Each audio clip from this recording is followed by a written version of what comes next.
Hello बच्चों, let's read the question first. Assertion reason type का question है हमारे पास। एजर्शन बोल रहा है menopause marks the termination of both menstruation and ovulation. And reason दिया गया है menopause the end of menstruation and ovulation generally occurs after about age 50। Options are both assertion reason are true and reason is correct explanation of assertion. Both assertion reason are true but reason is not correct explanation of assertion. Assertion is true but reason is false. Assertion is false but reason is true और both assertion and reason are false. Assertion simply इधर बोल रहा है कि menopause जो होता है उसका मतलब होता है कि मेंस्ट्रुएशन भी नहीं होगा एंड ओव्यूलेशन भी देखने को नहीं मिलेगा। एंड इसका रीजन दिया गया है स्टेटमेंट का कि मीनोपॉज जिसमें कि मेंस्ट्रुएशन एंड ओव्यूलेशन एंड हो जाते हैं जनरली 50 की एज के बाद देखने को मिलता है फीमेल्स के अंदर। तो इधर जो कि कॉन्सेप्ट हम यूज़ करेंगे वो हम मीनोपॉज का यूज़ करेंगे, मीनोपॉज की स्टडी करेंगे।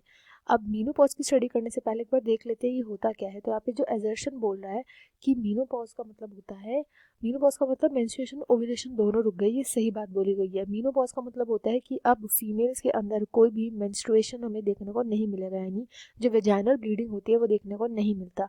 अब इसका रीज़न क्या होता है? इसका रीज़न ये होता है कि फीमेल्स के अंदर ना कुछ limited amount of ovum present होते हैं, limited amount of eggs present होते हैं।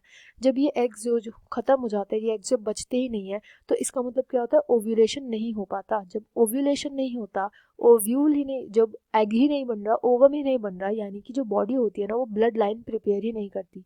जो बॉडी के एंडोमेट्रियम में यूटरस के जो ब्लड लाइन होती है, जब वो ही प्रिपेयर नहीं होती, इसका मतलब क्या है? उसके ना टूटने की वजह से मेंस्ट्रुएशन भी नहीं होगा।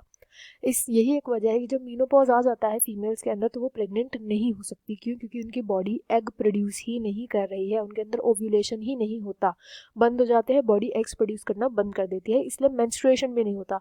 मेंस्ट्रुएशन का पर्पस ये होता है कि जब तक एग प्रोड्यूस हो रहा है उसके फर्टिलाइजेशन के लिए, उसके जो फर्टिलाइज्ड एग होता है उसके प्रोटेक्शन के लिए, उसके बेटर डेवलपमेंट के लिए ब्लड लाइन बनती है एट एंडोमेट्रियम। बट जब यही नहीं बन रहा एग तो ब्लड लाइन भी नहीं बनती, तो मेंस्ट्रुएशन भी नहीं होता। ये इसका रीज़न होता है।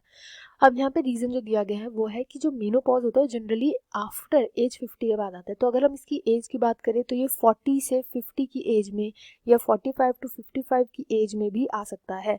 जनरल एज की अगर हम बात करें तो मोस्टली के अंदर 50 की एज में, 50 या 50 की एज के बाद देखने को मिलता है। बट अगर किसी भी फीमेल को 40 टू 50 या 45 टू 55 की एज में है और उनको मीनोपॉज हो रहा है तो वो भी कोई दिक्कत नहीं होती, it is very normal. But ये जिसका रीज़न दिया गया है ना, रीज़न तो करेक्ट है बट रीज़न करेक्ट एक्सप्लेनेशन नहीं है इस क्वेश्चन का, इसलिए ऑप्शन बी इस क्वेश्चन का राइट आंसर हो जाएगा। I hope you understand well. Best of luck and thank you.